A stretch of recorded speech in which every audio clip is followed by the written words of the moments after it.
So then, we are back with more understandings from the time of the Second Tabernacle services, where we find then the Aramaic English translation of the word.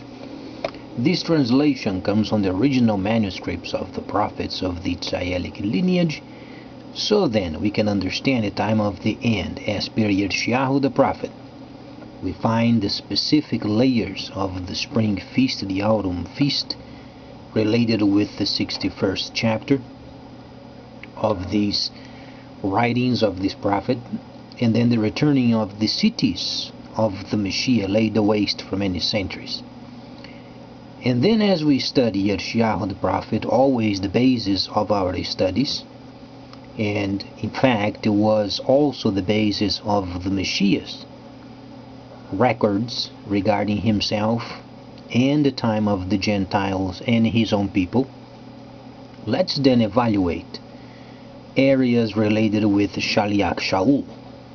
So then, there is an area where then is absolutely taken out of context then for more than 1,000 years, the area of grace. So then, 2 Corinthians 12:9, there is a very specific situation going on, and he said to me, "My grace is enough for you, for my power is perfected when a person is weak." This truly is taken out of context. This verse, this paragraph, it is truly not what was firstly recorded. What is the objective of Corinthians? So then, Shaliach Shaul, as usual, he was from the tribe of Benjamin. He was then Hebrew of Hebrews, and he was doing what he was told to do. The Spirit told him then to go out of the Holy Land into the Gentile world and then gather his people, so then tabernacling of the second service could be then established. What went on when Shaliach Shaul went to Corinth? He was then involved with many people. He was obviously explaining the areas of the coming of the Spirit, and then the many functions related with his people. And then, contrary of many people think, there were no handkerchiefs from Shaliach Shaul laid on the sick and they were healed. You have to be real stupid if you think the Creator is any form involved with handkerchiefs placed on the infirmities of people and then people being healed. You are a mystical scoundrel if you believe so. So then, what is the objective? As usual, and his people was involved with gathering around for the forming of holy cities. As they did so, as they were obedient, as they were constantly reading the instructions, so then at times, per the instructions of heaven, then the Spirit would act as he pleased. So then, what is the situation of grace? Simply is the maintenance of the path. Some people are lazy by nature. More so when those people are then born in a very nice family situation. They never experience hardships in life. Then they have nice upbringing, and then they study and then get their licenses and they get on and they have a family, and for some reason they think themselves as being chosen by God. Now, if you explain what the Messiah has said in Luke, or then in Yirmiyahu, the 24th chapter, the Messiah himself said, and then at the end they are going to be giving relationships and forming families and having trade and so on and so forth, and caught unawares, because these blind people don't understand tabernacling. So then, Moses, he taught, his people regarding the holy instructions. And then it's not very much you can say as far as if Moses taught the first tabernacle service or the first services regarding then his presence and the many priests involved, then you find the second menorah, and then you can only understand the son replacing his father and continue on with the plan of Moses. Any other situation is false. So then, what do we read as far as grace? What was translated precisely was the fact of tabernacling is enough at this moment. You should be glad, even though there are many trials, of understanding tabernacling. People were confused with grace, because grace takes the responsibility away from people from explaining tabernacling. Nobody wants to get involved with the hardships and trials in life, but rather they want to do what is mundane, the cares of life. And the Messiah had always a negative tone regarding those people who wanted to have a family, have a nice corner, and then cultivating their hole or a nice cave, and being shut up regarding the world, and then awaiting for the Messiah taking them by the hand. These people are considered lukewarm. The cares of life. The Messiah had always a bad tone of those people not wanting tabernacling. They want to have a family, they want to be in their corner, and they want not to be bothered, and they are absolutely at no use. They are eaters and drinkers. And then the Messiah considered and categorized them as those who were then given to relationships, and at the end they would be destroyed like the others. So then, 2 Corinthians 12, verse 9. And he said to me then, tabernacling is truly enough for you at this point. Explaining and teaching tabernacling always brings trials and tribulations. But then what has the Messiah said? He said very precisely that we should bear fruit. If you don't teach tabernacling, do you bear fruit? No. You are plucked out and then burned with the others. Thus, that's why the Messiah was always encouraging a person to remain single, because then a person becomes useful. If you get in a relationship, then you have the cares of the world. Then you have to find a job. Then you have to have a family. Then you have to take care of the family. And blah, blah, blah, those mundane situations. And then you find yourself not understanding tabernacling and not saving other souls. Thus render you then lukewarm. And Messiah has absolutely no space for lazy people not wanting tabernacling. Moses did his part. The Messiah did his part. The Shilishim did their part. And we must do our part. So then, what is the main trouble then in the world as far as this church is concerned?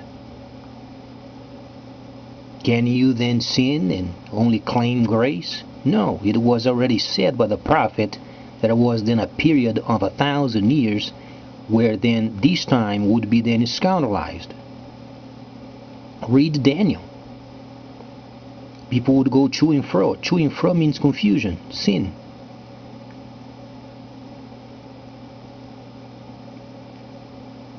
Now, let's talk regarding lazy people. The Messiah himself was always encouraging his own people to go then and teach the people, gather them around, so they would form holy cities as per the instructions of Moses. His father then directed the first tabernacle service, and the Messiah was then directing the second tabernacle services. That's the first and second menorahs of Revelation, known as Galah. Now, there are thousands upon thousands of teachers made of their own. Teachers then made for themselves. Those people who do not understand the laws of Moses. It is so incredibly simple. Moses started, and then the Creator himself was in charge. Then he gave the leadership to his son. The model of the desert remains as it was. Many other cities were formed during the time, and then until 1009 the cities were very popular. Then 1,000 years of deceit, where people made themselves as temples of their own. Thus they would have to have scoundrels teachers of their own, teaching their own junk.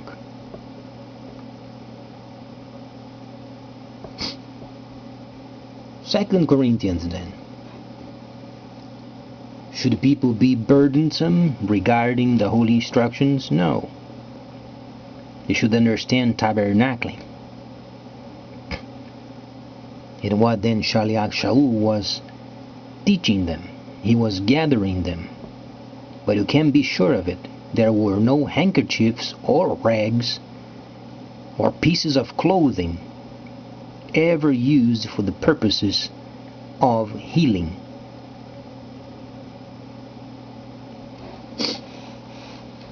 So then,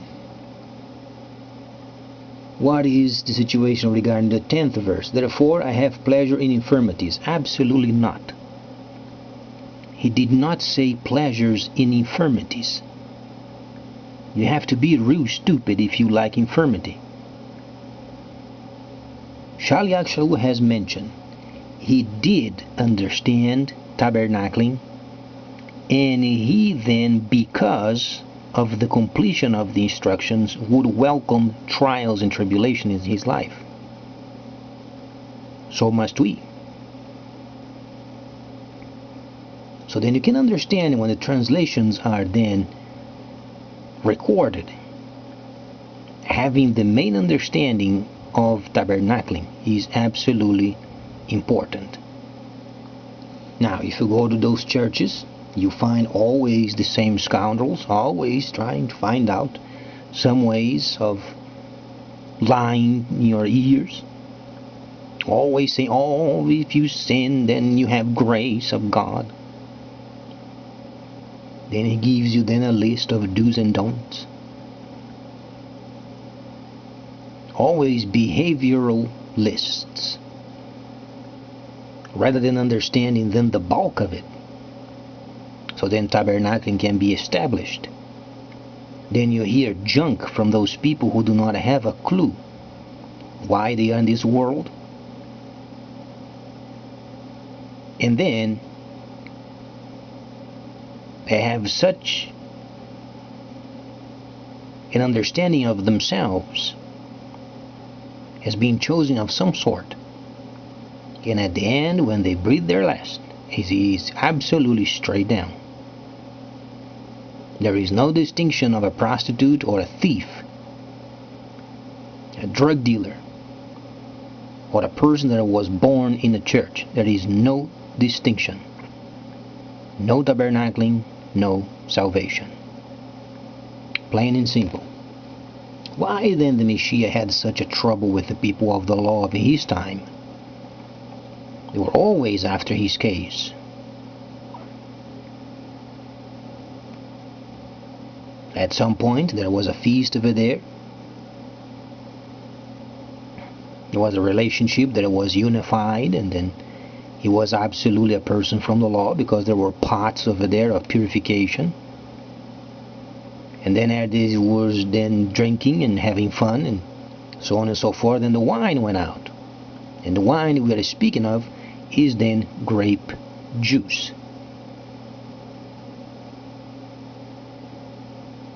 We are speaking precisely of grape juice. When the grape juice is then fermented, it is spoiled, not fit for drinking. So then, as the Messiah was explaining these areas as far as the miracle, then he said, take then the worst water. He said over there, take water from that place over there, and he knew it was contaminated.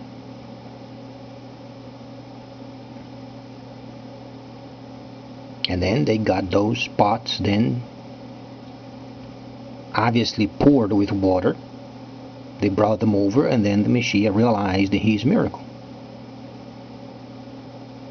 And then, as the very person of the feast then went over there, and he was delighted with this kind of wine, and it was very fresh grape juice. But he was not told from where the water was coming from. So then, what do we think is so holy for us? Sometimes the Messiah finds ways of showing straight in our faces how scoundrels we are.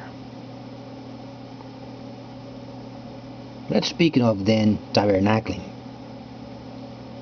Recognizing the laws of Moses is absolutely important. That's how the first menorah started. Then comes the second menorah, where the Son had taken his place.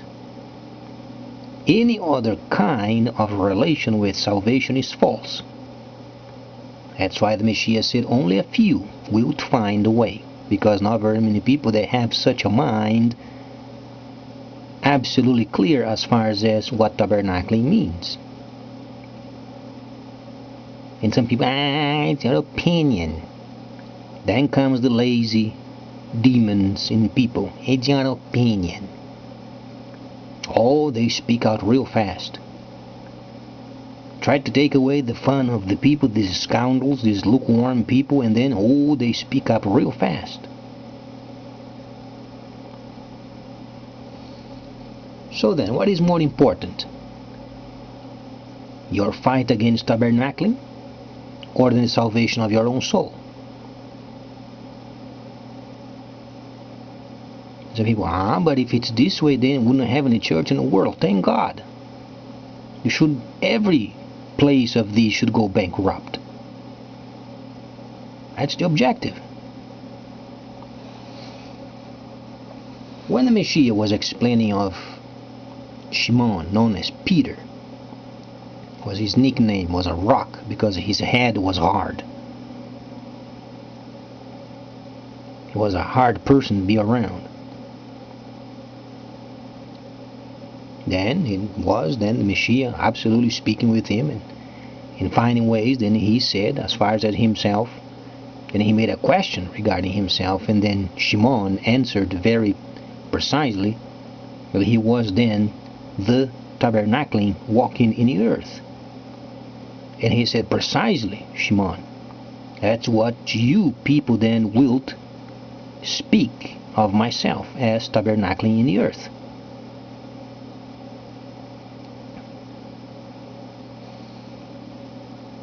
Then some people, when they hear it, oh boy, then they get defensive. They don't realize then their souls are then lost.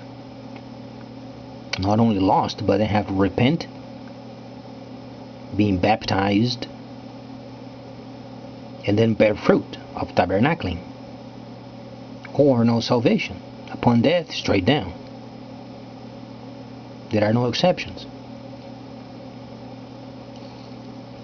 So then,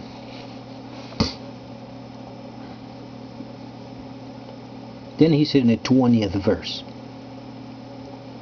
for I fear, or else I should come to you and not find you such as I would wish. Now, what is the objective then? He first came to Corinth with the objective of gathering the people, establishing then functions amongst his people. Then because of their own desires, their own junk, then he said, for I fear that or else should come to you and not find you as such as I would wish. In other words, their heads would be so hard, the desire of being lukewarm and do the mundane situations, then they would find themselves at no use.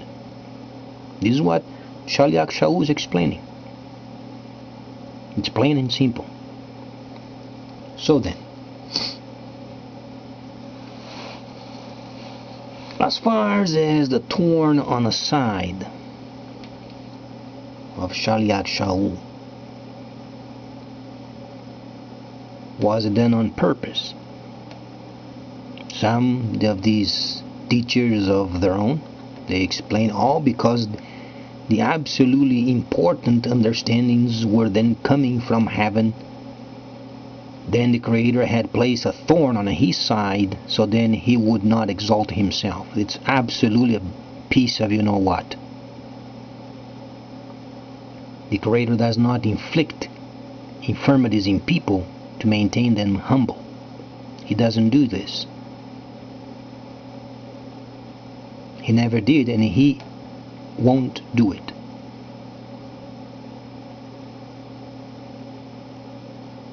So then, what went on then? He's thorn on the side. Obviously, the enemy of this world does not enjoy very much when tabernacling is explained. The rest of it you can figure.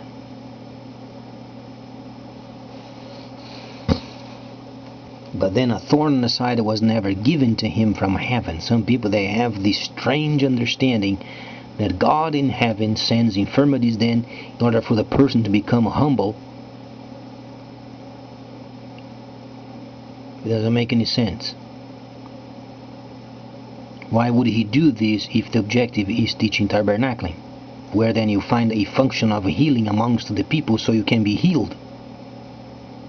Why would he make you sick for? Don't you read 9 of these understandings? Is found then in Corinthians, where they placed a couple of more, such as then the word of faith and the word of teaching. You have to be real strange. There are 7 spirits of Elohim, 7 functions. What went on in Corinth was then his people having second thoughts as far as the formation of the holy city. Then tabernacle wouldn't be established.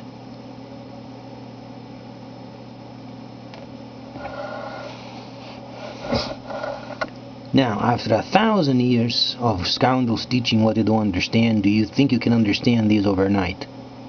Obviously, the evils in people will jump up. Now they have to fight with them and save their own souls. In a world, the Messiah said, we will have trouble. Explaining then of his people. But then be of great courage, because he has then victory over the world. And fear not those who destroy the body, but they can't destroy the soul. But then some people, they don't want to have their body destroyed, neither their soul. They don't have any troubles. They don't have any trials. They don't want to have any troubles and trials, yet they want to be saved. They are lukewarm. Plucked out as the others and then burned, not saved.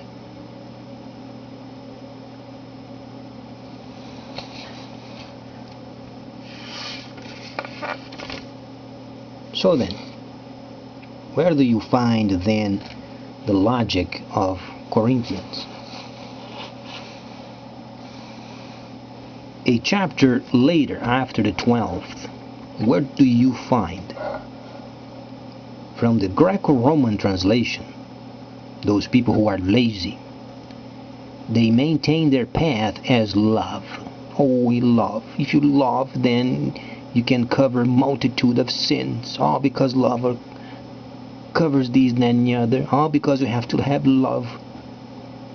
And Shaliach Shaul is explaining. What did he say in the 20th verse of the previous chapter? For I fear or else you should come to you.